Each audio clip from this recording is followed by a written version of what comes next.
whichever one you know me more as.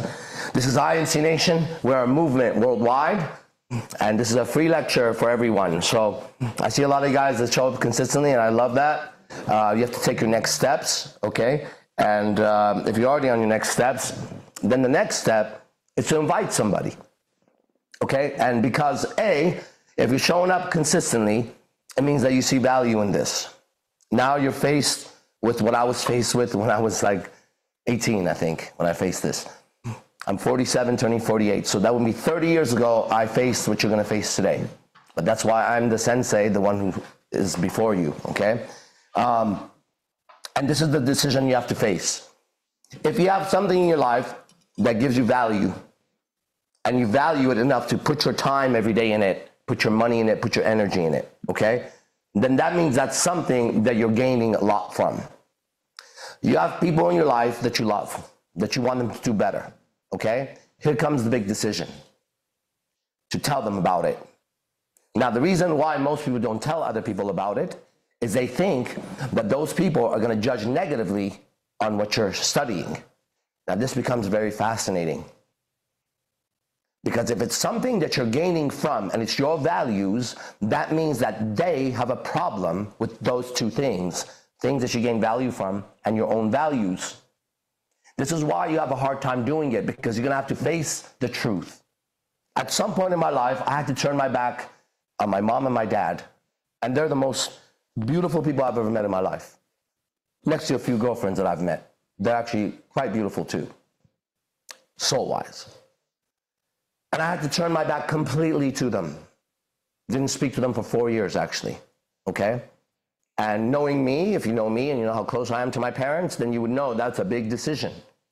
I turned my back on my girlfriend at the time. I turned my back on my job, on my team, on my second family, which was my martial arts family. I turned my back on everybody at some point because I had discovered Scientology from L. Ron Hubbard. And Scientology in the news was made to be a cult and just a bad thing, right? My teacher, Manu Tupo, was a Scientologist. I didn't know that. I admired him greatly. One day, my old teammate, his name was Lee Reyes, Ernie Reyes' son, he called me, he said, can you give me a ride? I said, yeah, no problem. We lived in the same apartment complex. And went over to his house. This guy is so funny. I love that guy. I don't know why I always admired him, you know. I walk in his house and he has like zit cream all over his face. And he's walking around with his shirt off and he's like, look, man, do I look bigger? And he looked like a seal. He didn't even have a muscle toe. But I started laughing at him and he was all pumped up, you know, washing his face and getting ready. I'm like, where are you going? And he goes, I'm going to Church of Scientology. And I had heard about it in the news. And I was like, oh, Scientology? Isn't that thing that John Travolta and Tom Cruise and them, Chris Alley and them do? He's like, yeah. At the time, I was reading a book called The Celestine Prophecy. It's a very good book, like a beginner book. Not if you guys are advanced in this shit now, okay? That's just baby shit. But it was a very good book at the time, okay? And I was around 19 years old or something. And so in the book, it talked about a place that these guys went to. And I was so wrapped up in this book, it was like the book I was reading at the time. And I'm like, so what's it like over there? And he starts to describe the church that he was at, called the Celebrity Center. As he's describing it, the images from the book are coming up in my mind. Now me knowing about the subconscious mind, knowing about guardian spirits, angels and demons, now I know that was the clue. And so as he's describing this place, I'm like, man, I'm reading a book that's just like that. There was a little pamphlet on the floor on Scientology. I picked it up, I started browsing it, and I was like, you like this place? He's like, yeah, man. He goes, Manu, which was both of our teachers, he goes, Manu goes there. And then my ears went up, bing, my tail went up, boom, because I was there to learn from Manu. I said, Manu goes there? He's like, oh yeah, he's a Scientologist. I said, he never said that. He said, yeah, he doesn't really talk about it. I said, okay. So I got really interested. What's really, really fascinating about that is at the same time, one of my best friends at the time, his name was Stephen Wong. He was also Manu's student, and he was also we were all under Ernie Reyes in martial arts and we were all his number one team, right? And we had gone to LA to study with Manu, because we met Manu through Ernie Reyes Jr., his son. And so simultaneously, watch how this works, right? My friend Stephen Wong is walking through downtown Burbank, and they have some kind of a fair that day, like street vendors. Unbeknownst to me, I didn't know, Stephen had picked up a Scientology book. I didn't know about it. Got it? I drive Lee to the Church of Scientology, and as I drive up, it is so beautiful. If you've never seen the Celebrity Center, it's truly a beautiful place. And as I drove in, I was like, whoa, man, this place is gorgeous. I dropped him off. He took off. I drove back. I called Manu right away, my teacher. I said, Manu, you study Scientology? He's like, I've been a Scientologist for 35 years. I'm like, oh, shit. Why don't you say anything about it? He's like, it hasn't come up. I was like, all right. I said, I'm thinking about going there tonight, and I'm going to take Stephen with me. I hadn't spoken to Stephen yet. I just knew that we were going to hang out. And he said, okay. He gave me 2 advice that day. 1, he said, when you go over there, make sure you know what you're over there for. He said, have your own agenda. Agenda is something you're trying to get done. He said, they have their own agenda too, just like everybody else, but make sure you know what you're there for, number 1. Number 2, he said, nothing is true unless you observe it yourself. Remember those words, okay? So I'm excited to call Stephen. I'll call Stephen. Bro, what are you doing? Blah, blah, blah. Hey, man, I want to go to the Church of Scientology tonight. Have you heard about this place? He said, dude, you're kidding. I said, no. He goes, I just picked up a book. I was walking by and they gave me this personality test, and I bought this $5 book called The New Stand on Life. I'm like, no way. So at this point, we already knew we were going to go. So we're real excited. We get in the car at night. We drive over there. They greet us at the door. They give us a tour. I was very rude, I remember. And I was really, really rude. Thinking back, I don't know why they put up with me. And then they give us a tour, and we sit down. And before we sit down, there's a little plaque on the wall. And I started reading it. It said Personal Integrity by L. Ron Hubbard. And so I started reading Personal Integrity. And at the end of it, the last paragraph really did something to me. It said, nothing in Dianetics and Scientology is true for you unless you have observed it yourself. And it is true according to your observations. That is all. L. Ron Hubbard. So I turned to, it was a lady, her name was Sarah. It was a girl named Sarah. I said, who wrote this? I saw the name, but I didn't put 2 and 2 together. She said, L. Ron Hubbard, the founder. I said, the founder of this church says that nothing is true in this church unless you observed it and it's according to your observations? She said, yeah. I remember I sat down. I said, sign me up for a course. Swear to God. She said, well, what do you? I said, anything is fine. Give me a beginner course. I said, because I had studied religion since I was a kid. I never heard a religious teacher say that. It was always pushing their ideas, right? I said, if the founder says that, I want to know more. So then I did my first course in Scientology. Why the hell am I telling everybody this right now? What do we start with? Oh, you guys being here and value of it, right? So I go to the course room and I do a course, and I think it was the first one I did was some basic communication course, right? And it blew my mind. It blew my mind, right? I love wisdom. I love knowledge. And here was real wisdom, real knowledge. I knew right from the beginning. So I started going to the church every single day and studying every day, doing, whatever I could do at the time. And so I'm excited, right? And so then I come home. I come to visit my family in San Jose. And I go to my dad, and I'm like, Dad, I got these books, right? And he said, no. He goes like this, don't bring those books here. I said, what are you talking about? He said, that's garbage. I said, no, I'm studying it. It's not garbage, actually. He said, I already know everything. Ooh, and let me tell you, I have a lot more calibration now in my communication. We're talking, I was 20 years old, okay? Same fire, not as much experience. I said, how can you say that? And him and I started arguing, my dad and I, right? And he said, I don't want to see one book in this house from that man. It's garbage. They're going to brainwash you. Oh, man, he was just saying all the wrong things to me. So I said, you're not going to see any of these books here, and you're not going to see your son here anymore. And I took off. Called my mom and said, that's it, I'm not coming over. 4 years later, I went back. Okay? 4 years later. And the same thing repeated with my friends. Because the first thing I did is call my best friend, Avi, which is the guy that I grew up with. Bro, we got to go to this fucking church, right? So he says, okay, but he's kind of like, you know, so we go in San Jose, we go to this shit, well, you know. So we go to the Church of Scientology, Los Gatos, a little place. And I walk in, I'm excited. I'm like, yeah, I'm from LA, Celebrity Center, this and that, acting like I'm a big shot, right? They got this little church, I got this giant church over there, right? I know shit. Been studying this for a couple of years. And then we go in, and, you know, he's just kind of like, and I'm getting pissed off at him, you know? So we go back, and then I'm like, what's wrong with you, man? He's like, well, you know, it's cool. I'm like, it's more than cool, bro. I'm like, do you remember when we got the Tony Robbins cassette tapes? When we were studying this shit? I said, this is it, bro. This is it. I've been studying it. My life is different. He's like, well, you know, and the words that I've learned, that means I'm talking to an enemy. Well, you know, it's good for you. It's good for me? All right. Then you're not good for me, right? That was the end of me and my best friend. Literally. Ended our friendship. Stopped hanging out with him. And on and on and on and on and on, right? Until I'm the only motherfucker that I know that's doing this shit.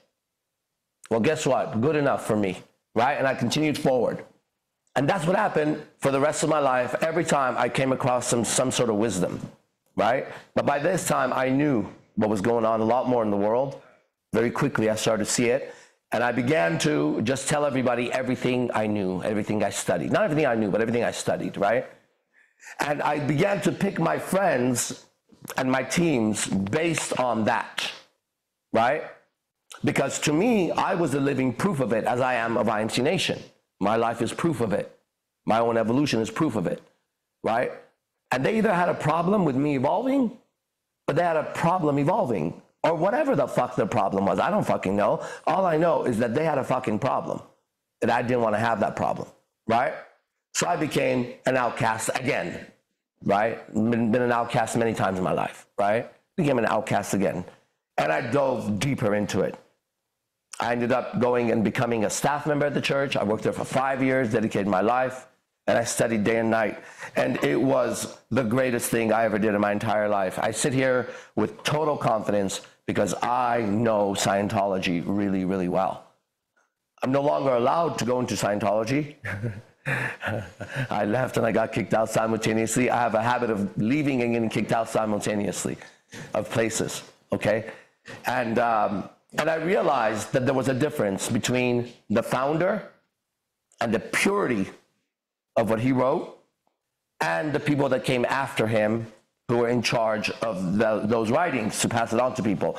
This might be a story that's familiar to a Christian, a Muslim, and a Buddhist, right? That the original messenger was so pure, right?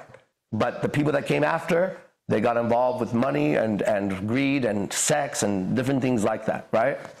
And so I left, and I still hold the highest respect for Scientology and for L. Ron Hubbard, and I use it continuously to build my business, my life, and my conditions, and my friendships, and everything else.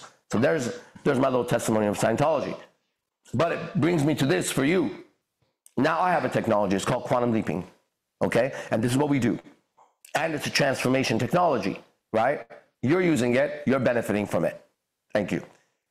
You now need to go tell somebody, okay? And I guarantee you very quickly that they're not on your team, okay? And then you're gonna have to make a choice. Continue studying or go to them. And that's called a doubt condition in Scientology. You go into doubt, right? And in doubt, one of the first things you do is you analyze the two different groups. You take a look at the people that are against it and the people that are for it in this case. And what you do is you actually check the intentions and activities of those people. So our intentions and activities are every single day outside here. You see it. Last time I checked on ChatGPT, it said I had over 6,000 videos on YouTube. That's a lot of videos. It's probably way more than that actually, okay? But that's a lot of videos. And every time I've ever done a video or been on camera, I've only been speaking about my own philosophy and my own mind, never anything else, okay? So if you want to know what we consist of, just check it out, all right? Or show up. 2, you check the intentions and activities of the people that are warning you. What's their intentions in life? What's their activities in life? Activities means what are they actively involved in doing, right? So my day today, I'm going to teach this class, then I'm going to teach a second class, more advanced, then I'm going to teach an advanced class. I'm going to finish at 1. At 1 p.m., I'm going to go home, so my girlfriend's going to be there, and we're actually going to talk about this stuff, and we're going to study this stuff. Whatever we watch on TV will be related to our process. Whatever we talk about will be related to our process, and we're going to hang out about that. That's going to go to around 4 or 5 or 6. At 5 or 6, take a little break. In that break time is when I do my own process, do my stretches, do my exercises, do a little bit of reading, or I go out with a new girl tonight. Because I met somebody that I like, and her and I may go out. If we don't, that's what I'm going to do. At 8 o'clock, at 7 o'clock, I teach again martial arts to the initiated.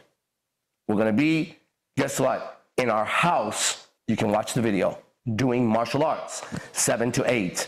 At 8, I'm going to go back downstairs, and I'm going to get in the shower, and I'm going to start the process of getting ready to do what? To go out into the night and do what? This in field, to see if I'm bullshitting or if I'm true. I'm there to prove it again. Tonight, I'll be out until 1. That's our call time. 1, we get in the car, we drive home. We normally get home around 1:30, 1:40. When I get home, I get back into my process before I go to bed. Around 2:30 or 3 is when I will be sleeping, okay? And then I wake up, and you'll see me again here, same thing. I wake up at 7 no matter what, okay? That's my day today, straight through, okay? Nothing hidden. If any of those moments you zoom into my life, you'll admire it, I know for sure, because if you like this, it'll be this at different places, different times, different people, right? Different scenarios. That's our activities, okay? Our intention is to evolve, to grow as individuals and as a team. And to hell with anybody else who's not my team, to hell to anybody else who's not my family. I'm not here to save the world. I'm here to save myself and my people. And I have. That's our intention and activities. Then you check the intention and activities of anybody who's saying anything about me or IMC Nation. But then there's another step. After you do that, you check the statistics. Statistics are measurable things that you could, like for example, I got 5 apples. That's a statistic. Now I have 10 apples. That's a statistic. I have 0 apples. Okay? You check the stats of the group.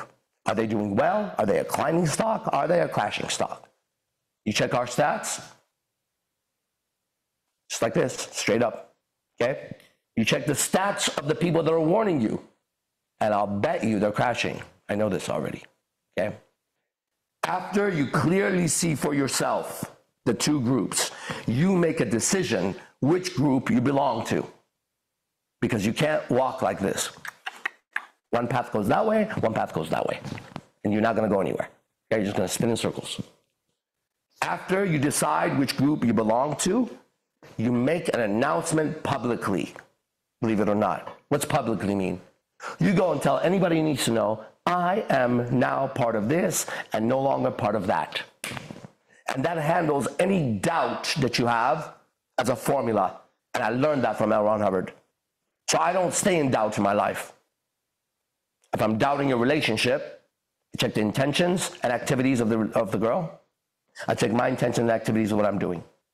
I check the stats of the girl, how she's doing in life. I check my stats. Decision made, I'm on my team. Would you like to join or not? And I make an announcement. I'm not with you anymore, or if you're going to be with me, you're going to have to get your shit together because I'm not part of that shit. And so I get out of doubt very easily, right? And you have too many doubts about too many subjects in your life. Unsure about this, unsure about that, okay? Every single person who's ever been in IMC, and some people have been here for years and in and out and shit like that, whenever they left, they did worse, okay? Because our stats keep climbing. And they didn't know this formula of doubt, right? They also didn't realize that the people that didn't want them to study this didn't want them to get better.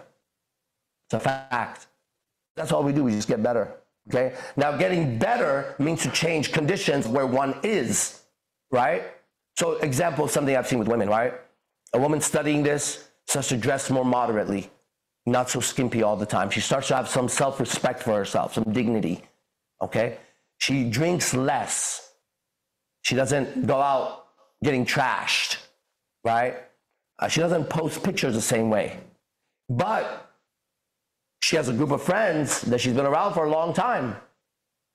And they feed off of that. The demons, these are demons. I'm an exorcist. I believe in angels and demons. The demons will try to pull them back in, right? You've changed. You don't go out anymore.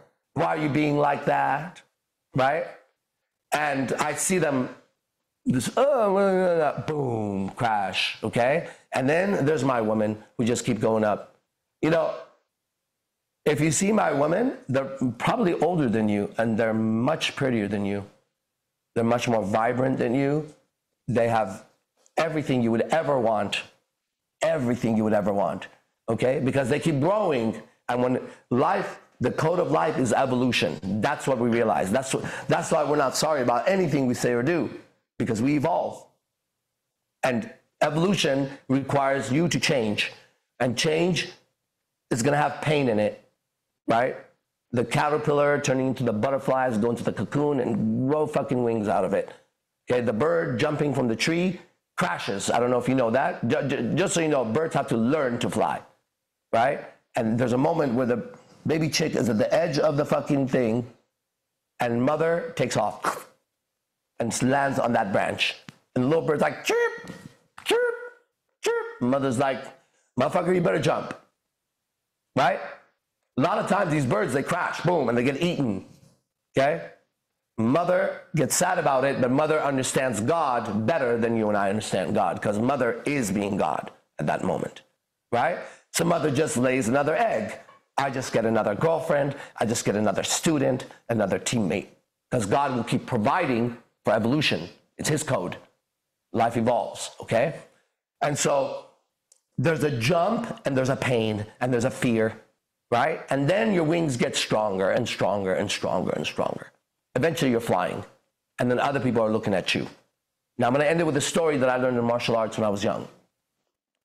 One day, there was an eagle's nest on top of a chicken coop, the tree, and the egg fell into the chicken coop. It just happened to fucking fall right where the chicken had laid his own eggs. So it fell right in.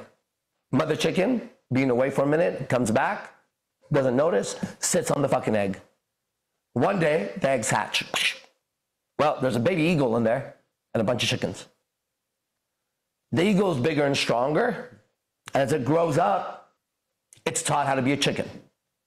So it moves around and clucks the ground, and it's just big. And the other chickens make fun of him because he's weird looking, he's too big, right? One day, as he's clucking the ground, he sees a shadow. And he looks up, and he sees a magnificent eagle. It just happens to be his brother and sister. Look at that.